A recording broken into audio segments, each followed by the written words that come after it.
রাসূল করিম সাল্লাল্লাহু আলাইহি সাল্লাম যেমনিভাবে আমাদেরকে আখিরাতে সফলতার পথ এবং পদ্ধতি বাতলেছেন, তেমনিভাবে বিভিন্ন রকমের রোগবালাই থেকে, অসুখ বিসুখ থেকে নিরাপদ এবং বাঁচারও বহু পথ বাতলেছেন। যেমনিভাবে তিনি অনেকগুলো দোয়া, জিকির এবং আল্লাহর কাছে আশ্রয় প্রার্থনার পদ্ধতি আমাদেরকে শিক্ষা দিয়েছেন, তেমনিভাবে তিনি অনেক চিকিৎসার কথাও আমাদেরকে বলে গেছেন। আর আল্লাহ তাআলা তার প্রসঙ্গে বলেছেন, মা ইয়ানতিকু আনিল হাওয়া ইন হুয়া ইল্লা ওয়াহয়ুন ইউহা, তিনি নিজে থেকে কিছুই বলেন না, তিনি যাই বলেন তা আল্লাহর পক্ষ থেকে প্রাপ্ত ওহীর ভিত্তিতেই বলে থাকেন।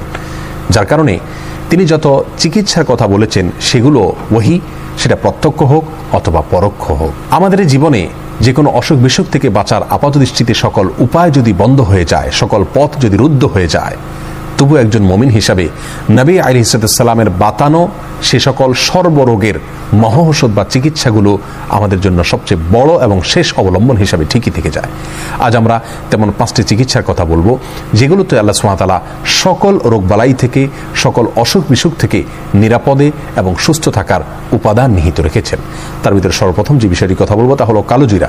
এই প্রসঙ্গে সহিহ বুখারী হাদিসে আসছে, নবী আলাইহিস সালাম বলেছেন, আলাইকুম বিহাযিহিল হাব্বাতিস সাউদা ফাইন্না ফিহা শিফা মিন কুল্লি দা ইল্লা সাম। অর্থাৎ কালোজিরা, আল্লাহ সুবহানাহু ওয়া তাআলা এর ভেতরে মৃত্যু ছাড়া পৃথিবীর অন্য সকল রোগের প্রতিষেধক রেখেছেন, সকল রোগের ঔষধ রেখেছেন, চিকিৎসা রেখেছেন। অর্থাৎ কালোজিরাকে যদি কেউ গ্রহণ করেন, খান, সেটা সরাসরি খাওয়া হতে পারে, তেল করে খাওয়া হতে পারে, পান করা হতে পারে, অথবা ভর্তা বানিয়ে খাওয়া হতে পারে। যেভাবেই হোক না কেন, কালোজিরা যদি কেউ খান বা গ্রহণ করেন, আল্লাহ সুবহানাহু ওয়া তাআলা তাকে এর মাধ্যমে সকল রোগ থেকে চিকিৎসা বা আরোগ্য লাভের তৌফিক নসিব করেন। অতএব কালোজিরা এর ভিতরে সর্বরোগের ঔষধ রয়েছে, নিয়মিত এটাকে খাওয়া দরকার এবং এটাকে নিয়মিত নিজের জন্য গ্রহণ করা দরকার। দ্বিতীয়ত যে চিকিৎসার কথা তিনি বলেছেন তা হলো মধু। মধু প্রসঙ্গে আল্লাহ সুবহানাহু ওয়া তাআলা নিজেই সূরাতুন নাহলের 69 নম্বর আয়াতে বলেছেন, ফিহি শিফাউল লিন্নাস, এর মধ্যে মানুষের জন্য শিফা রয়েছে, আরোগ্য লাভের উপাদান রয়েছে। নবী আলাইহিস সালাম নিজে মধু পছন্দ করতেন, যেমনিভাবে বুখারী মুসলিম বর্ণনা করেছেন। আর সেই সাথে মুসনাদ হাকিমের বর্ণনা রয়েছে, তিনি বলেছেন, আলাইকুম বিশিফাইনি আল আসালু ওয়াল কোরআন, দুটি শিফা বা আরোগ্য লাভের উপায় তোমরা সবসময় অবলম্বন করবে। তার একটি হলো মধু, অর্থাৎ মধু পান করা, আর একটা হলো কোরআনে কারীমের তিলাওয়াত। যার কারণে কোরআনে কারীমের তিলাওয়াত বা কোরআনে কারীম তিলাওয়াত করে পড়ে ঝাড়ফুঁক করা, এটা যেমন চিকিৎসার কাজ দেয়, তেমনি মধু পান করা এটাও মানুষের শরীরে রোগ প্রতিরোধ ক্ষমতা বাড়ায় বা মানুষকে বিভিন্ন রকমের রোগ বালাই থেকে চিকিৎসার কাজ দেয় এই মধুপান। বিধায় দ্বিতীয় হলো মধু, যেটা সর্বরোগের ঔষধ হিসাবে আমরা গ্রহণ করতে পারি।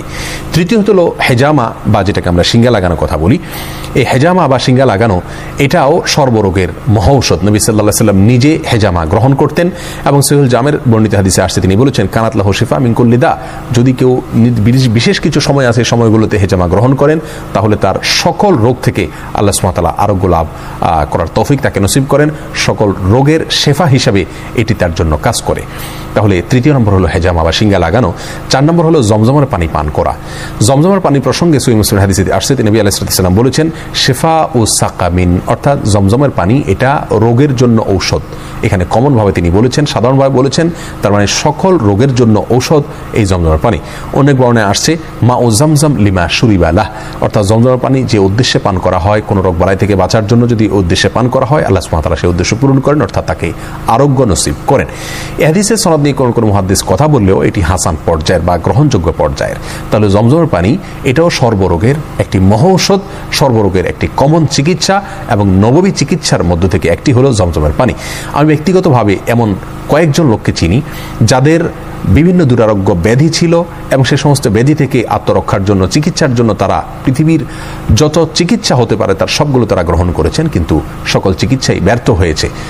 এমত পর্যায়ে তারা জমজমের পানিকে নিয়মিত পান করেছেন, আল্লাহ সুবহানাহু ওয়া তাআলা তাদেরকে অলৌকিকভাবে সুস্থতার নেয়ামত নসিব করেছেন। অতএব জমজমের পানি এটাও সর্বরোগের একটি কমন মহৌষধ। 5 নম্বর হলো আজোয়া খেজুর। আজোয়া এক প্রকারের খেজুর বিশেষ, এই বিশেষ প্রকৃতির খেজুর একটু দাম বেশি। এই খেজুর প্রসঙ্গে সহিহ বুখারী হাদিসে আসছে, নবী আলাইহিস সালাম বলেছেন, কেউ যদি প্রতিদিন সকালবেলা 7টি আজোয়া খেজুর খায়, ওই দিনে মৃত্যু ছাড়া অন্য কোনো রোগ তার কোনো ক্ষতি করতে পারে না। অতএব আজোয়া খেজুরও এর মধ্যেও প্রতিষেধক রয়েছে, চিকিৎসা রয়েছে সর্বরোগের, যে কোনো রোগের। প্রিয় দর্শক, আবারও এক নজর আমরা জানি, 1 নম্বর হলো কালোজিরা, 2 নম্বর হলো মধু, 3 নম্বর হলো শিঙ্গা লাগানো, 4 নম্বর হলো জমজমের পানি পান করা, আর 5 নম্বর হলো আজোয়া খেজুর খাওয়া। এর প্রত্যেকটার ভেতরেই আল্লাহ সুবহানাহু ওয়া তাআলা অলৌকিকভাবে চিকিৎসা রেখেছেন, আল্লাহ সুবহানাহু ওয়া তাআলা আরোগ্য লাভের উপাদান রেখেছেন।